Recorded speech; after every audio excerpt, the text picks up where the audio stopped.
So, hi everyone, another live. I wanted to share with you some strategies for rebranding. So, positioning people like we do position products. We're going live on LinkedIn, but it's also going to be recorded on YouTube and now also Twitter Spaces and Facebook. So, one of the things that I wanted to highlight is my findings for branding and positioning people. They stem from product positioning strategies and how we can use those same methodologies that we seen for tangible products. I mean, we do this in recruitment because talent is our product, and it's been working quite well. So I use LinkedIn for that, and I'll share my screen so I can navigate this with you all today, whether we go on LinkedIn or we stay with the content. But I'll try to be as applicable as possible. So let me share my screen already with you. Bear with me 1 second.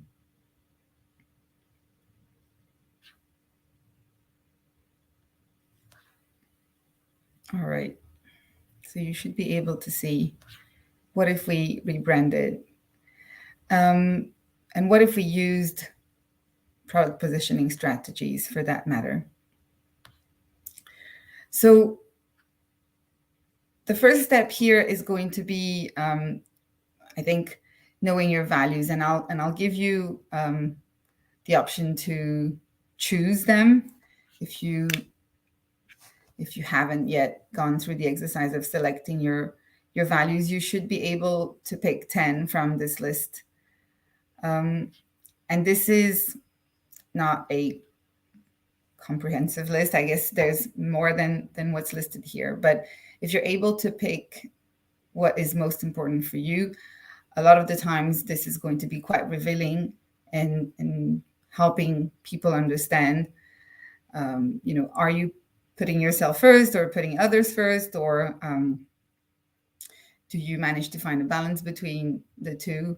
And I also use Principles U, which is a personality assessment that is free.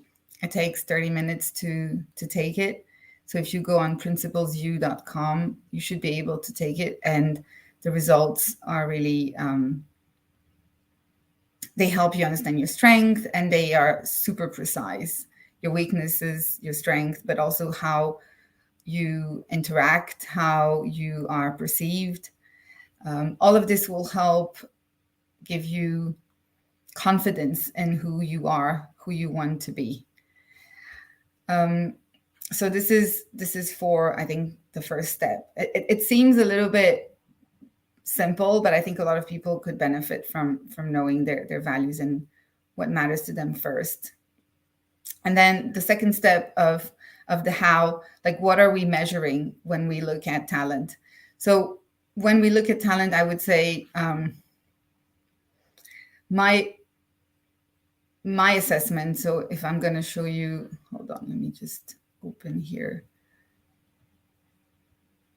on LinkedIn. 1 second.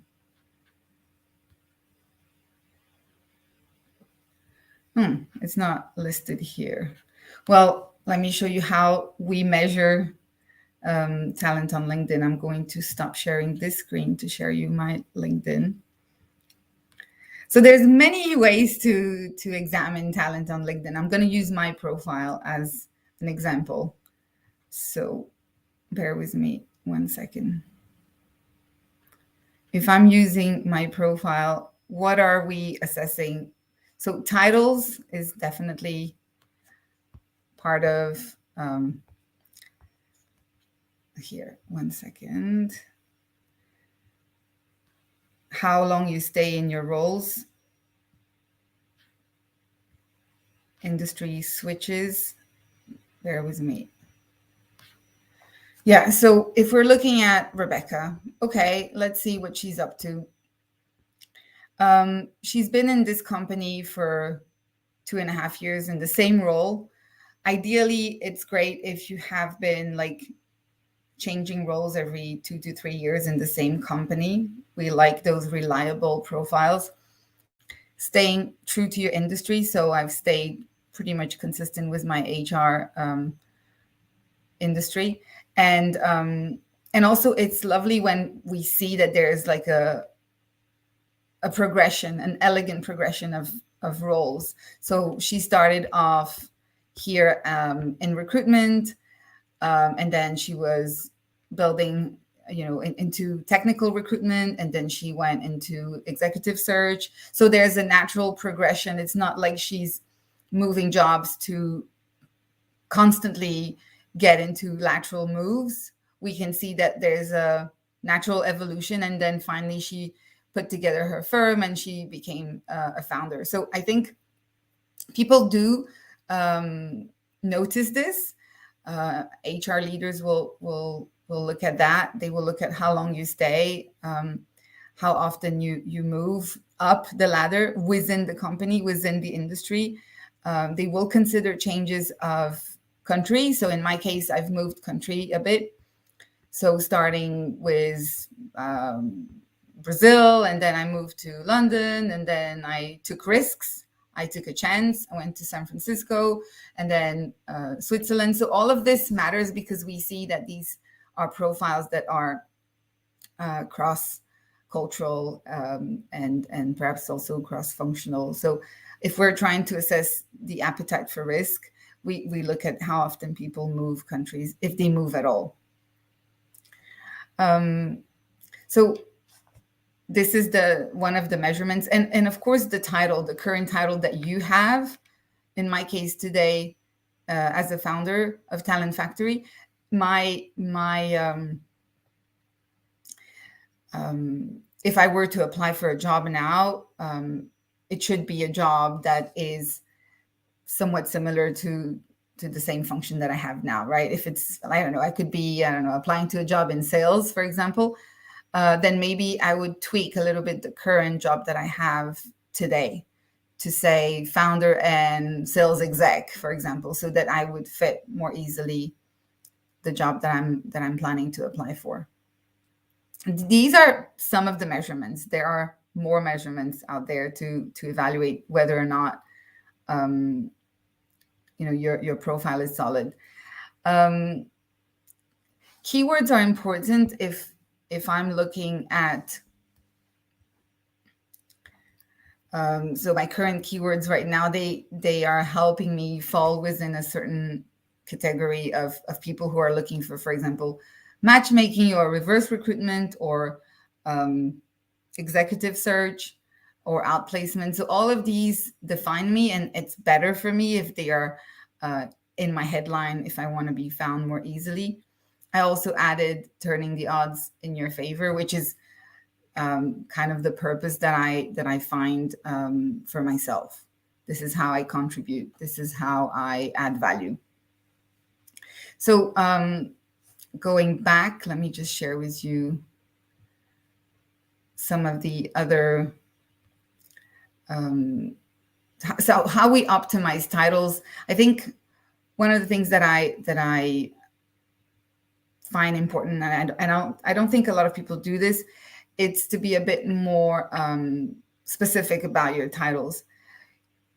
Unless you have already reached a pretty solid level in your career and you're a partner or a managing director, you want to be a bit more mindful of the regional aspect of your title. So not simply account manager, you can say regional account manager, or not simply executive assistant, you could be bilingual executive assistant. So I would invite you to not simply copy paste your title from your job description. I want you to be a bit more strategic about it.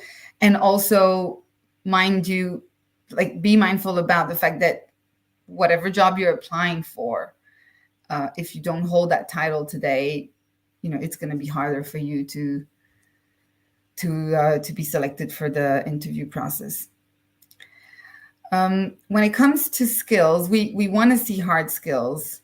So if I'm showing you my profile again, So these are mostly hard skills. I don't want to have too much, positive thinkers, team players, and you know, I mean, you can add management experience and that soft skills, but be specific about the type of skills that you have in terms of people management, right? So I would invite you to consider mostly your hard skills if you're positioning yourself for a new role.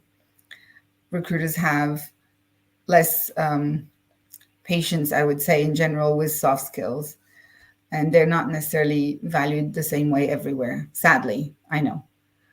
Um, then comes another aspect, I think, of judgment, which is your tagline or your slogan, which is the one I listed here. I can turn the odds in your favor. I can, whatever it is. I have a client, for example, I like what he wrote on his profile. He has his hard skills listed, and then he put, I'm automating customization or personalization strategies.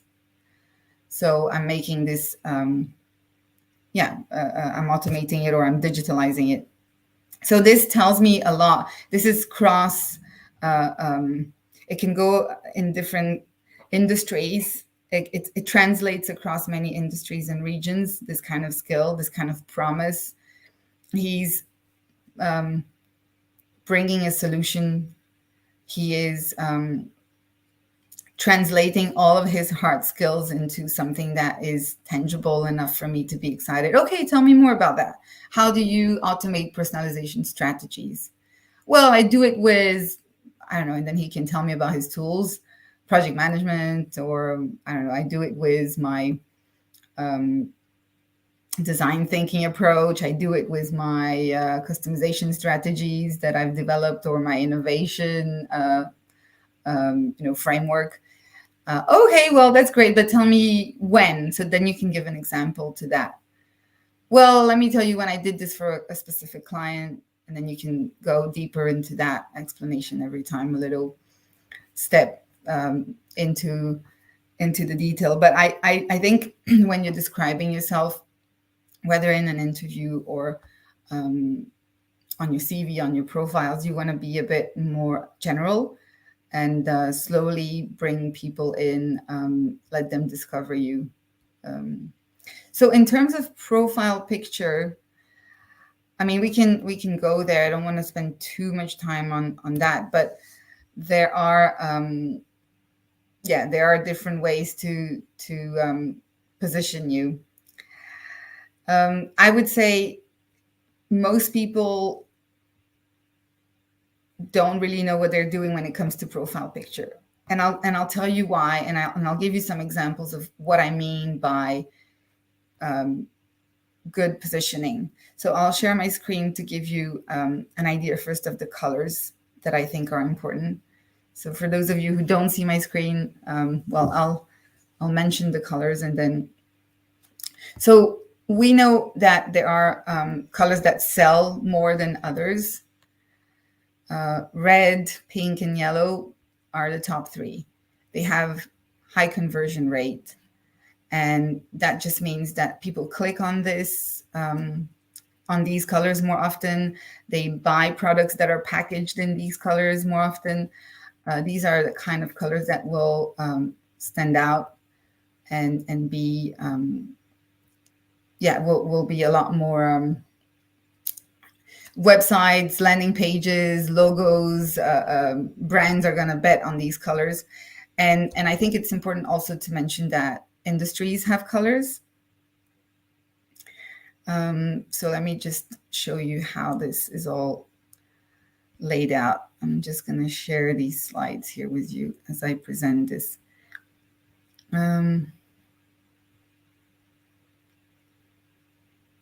Here, let me just share my screen. I think that's better.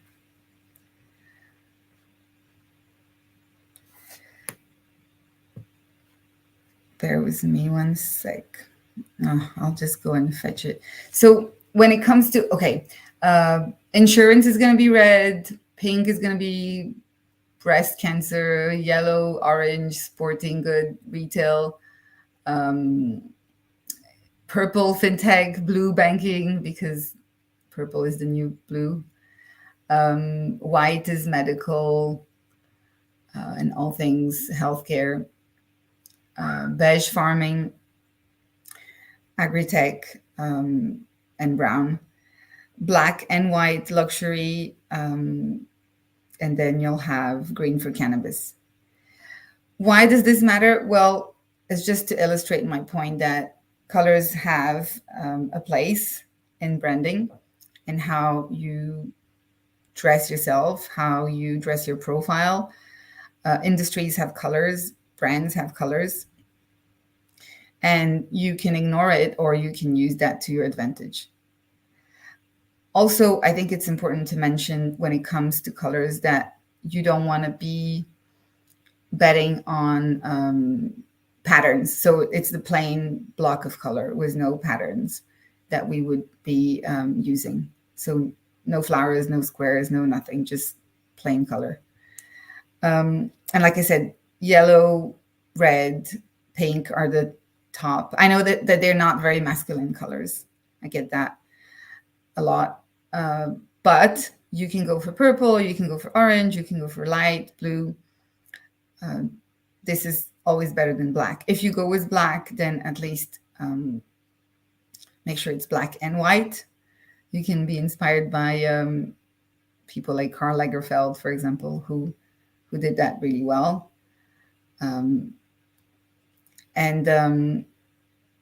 What I want you to avoid are what we call the military colors. So let me show you this. In terms of, so here are the colors listed. So these are the bottom colors here that you will have to avoid, right? The beige, the brown, the black. If you're going to do black, please mix it with white at least, or another color. But green. These colors help you blend in, and that's why military uniforms are in those colors. Beige, brown, black, green, sometimes white, gray, beige. These are okay if you go monochrome. If you wear all the outfits would have to be in that same color. That's also a pretty good strategy. So something that the Kardashians have brought, when they wear one single tone for all the items that they're of their outfit. And that doesn't work with red, but it works with white and beige and blue and gray. So that's quite elegant as well. And I think that's a sensible choice. But avoiding military colors so that you don't blend in, because that's not a great branding strategy. And so this is for the colors. In terms of power posing, I can also give you some ideas. And when it comes to meetings or pictures, if you're going to take profile pictures, I think it's important that you factor this into your strategy. For men and women, we have different poses. So I can show you both for men and women. Let me just open these links here first. Essentially, when it comes to posing, whether it's for a picture or if you're in a meeting or an interview, and you want to convey dominance and power and you want to be seen and respected, normally the person who takes the most space in the room is the most powerful person in the room. So be mindful of this when you're taking your pictures. So I'll give you some examples of people who have done this quite well. 1 minute. So for women, let's start with the ladies first. I'm just going to remove this and I'll share my screen again. 1 second. There we go. So you should be seeing some pictures of women who are using the right colors, right? So for example, this one, beautiful color and, great necklace. But the problem is she's taking very little space in her chair and making herself small. And this doesn't make for a very powerful pose. She's not the dominant one in the room. Now, this one is way too dominant. She's sitting on the desk and taking a lot of space, and maybe we don't have to go that far. But I like this one very much. So she's monochrome, all in white. She has a nice piece of jewelry. Her hands are showing because it's important that we show our hands. No hands in the pocket. Her smile is not there because she's not there to please you. It's just a Mona Lisa smile. Her hair is, a little bit wild and visible because we don't have to put our hair back if we're not in a servicing role, like a waitress, stewardess, nurse. And she's leaning forward, so she's approachable. She's listening. When you are a bit more junior, you will see those kinds of, her head is tilted to the side here. You can see her hands are showing, big smile, bright colors. But here she is saying, how can I service you? How can I help you? How can I support you? And that's maybe not the kind of message that you want to convey, right? So if you want more dominance, you would go for this version here. So you can use your hands crossed in front, or you can use the what we call trifle. No, not trifle, stifle.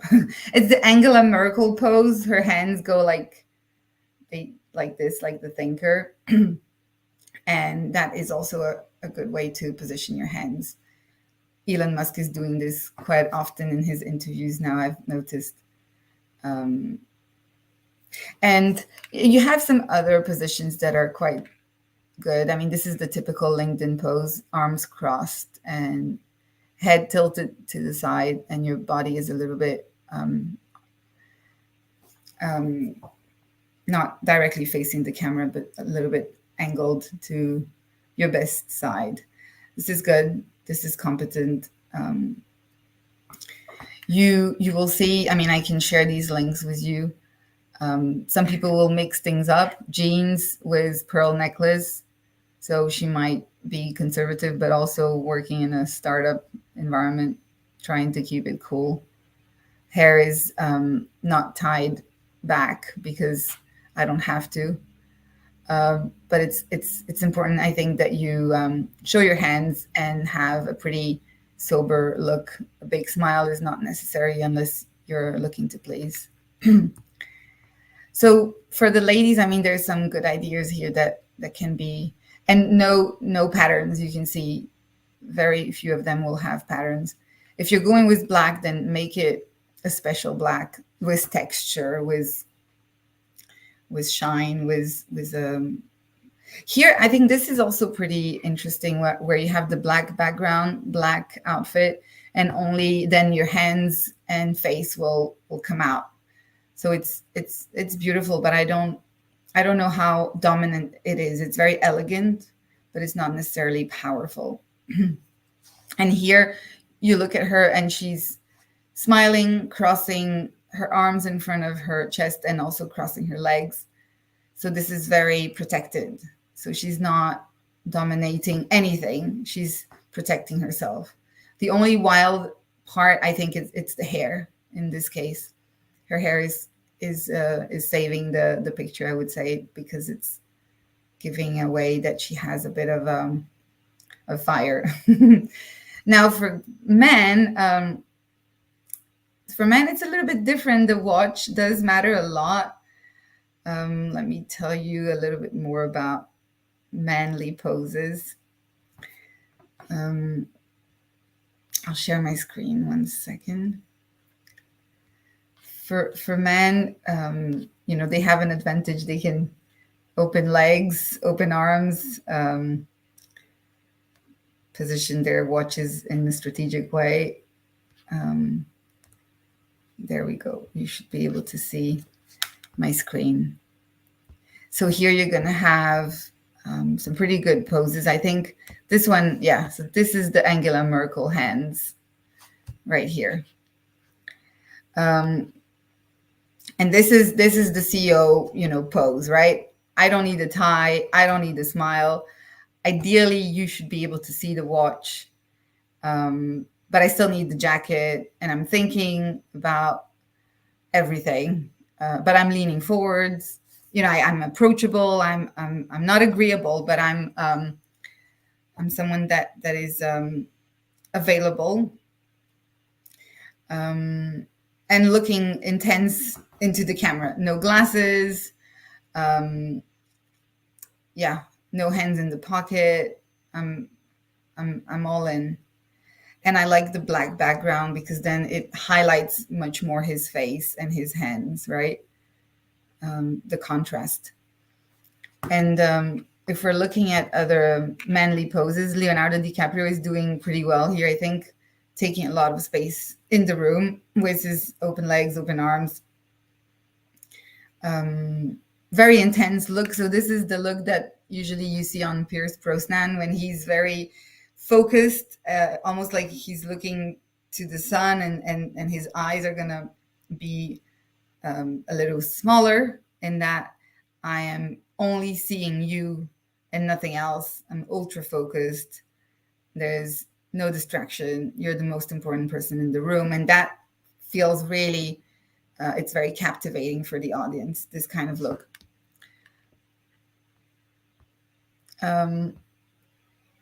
This is the startup founder, right? Smartwatch, glasses. It's a shame, the glasses here. Jeans, and we can see his wedding ring as well. For men, it does count. But again, if you're not married, don't get married just to have a wedding ring. I think here you will see there's too much protection. I'm crossing my arms. I have my glasses on. At least he's not smiling, but here he's very comfortable. He's not threatening. George Clooney is always really good at pointing his head down but looking up to the camera. So this is also a very seductive approach, and it works really well. In this case, I think he could have, there's a bit too much skin, but the big watch is imposing. So this is also a good way to position his dominance. No smile, but yeah, this is a bit too casual, I would say. We would need a jacket, and too many buttons are loose. We would, in a professional setting, not welcome that. But it's effective. It's effective. He's very comfortable. Yeah, this is another really great pose. Same thing as George Clooney, head pointing down, eyes looking up to the camera, showing my hands, legs open, ideally showing the watch. That's very effective as well. All right, let me go back. Otherwise, we can spend hours on this, right? I have some questions. Let's consider your competitors' colors choices. How can you differentiate yourself in the market by selecting colors that stand out while still aligning with your personal brand? Yeah, that's a good question. Colors. Oh my God. It depends how much you want to win. If I go to a meeting that I really want to win, then I'll have a bit more of an aggressive approach with red nails, red lipstick, high heels, and the blouse will probably be a bright color, whether it's pink, red, yellow, orange, but I'm going to be noticeable, not sorry to be there. You'll have to decide on which colors you pick for yourself, whether you're male or female. Yeah, associations with colors, cultural associations with colors, indeed, they play a role. So being mindful of that. And also on the picture, like, for example, if you're crossing your legs and showing your shoe in Asian cultures and Middle Eastern cultures, they wouldn't like that kind of approach. We don't really show the shoe. That would be disrespectful. But again, I think we can stay within safe parameters if we follow some of these guidelines. And I think it's important that you find your own voice. But I'm just pointing out, like, what is it that is being judged? What counts? What are the measurements? And there's a lot of literature.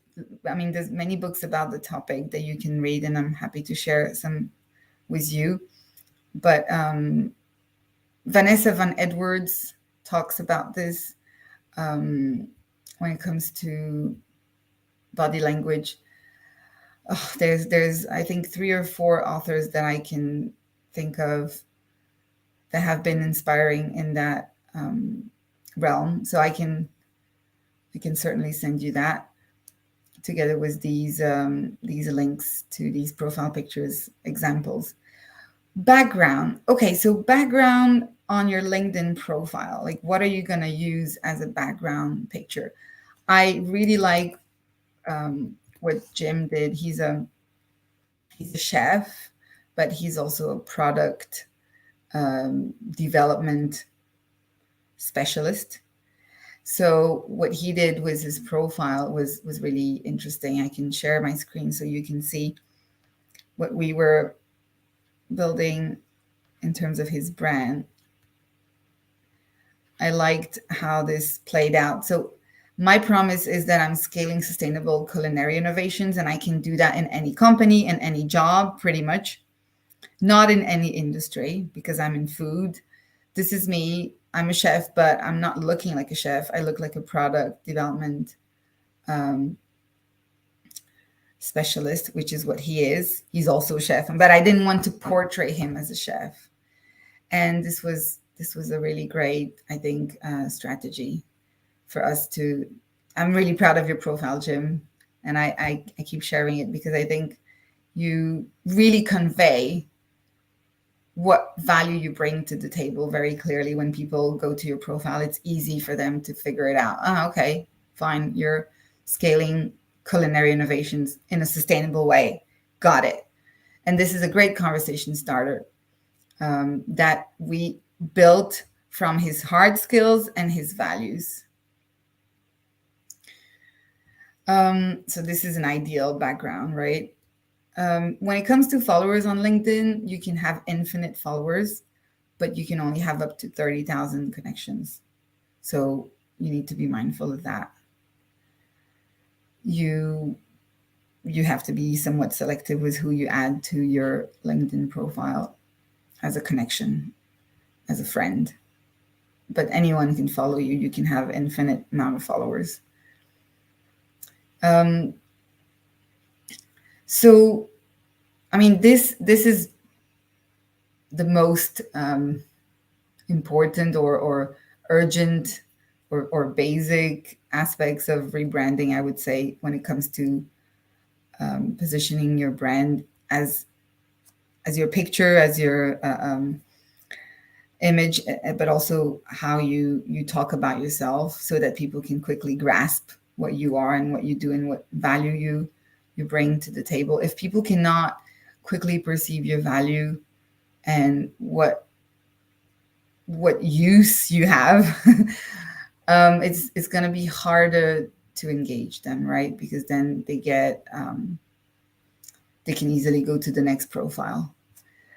I think it's our duty to keep it very simple for people to understand us on social media, especially on LinkedIn, for them to grasp our value. And yes, you do have to bet on LinkedIn if you're looking to position yourself professionally. That is the only tool we have. Maybe that will change. Maybe it'll become Twitter. Who knows? But for now, that's LinkedIn. If you have any questions, please don't hesitate. I will be happy to share with you those links, book recommendations, color coordination, or the order of the colors that I believe will be more you will be more successful with the colors with high conversion, bright colors. I'm not sorry colors. I'm not blending in colors. But of course, you don't have to always be super aggressive and dominant and powerful. You can also just cruise, and that's fine with beige and white, but not black. Maybe gray. But then if you go with those colors, remember to go monochrome. This also applies for meetings, not just pictures, right? If you're meeting a new client, if you're meeting someone that you want to impress. So that's it. I think that's it for now. If you have any questions, I'm happy to answer them. We have a bit more time left. Otherwise, I'm always online and you can reach out.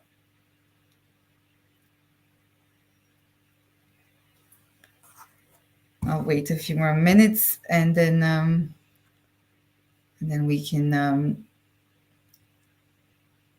end the live.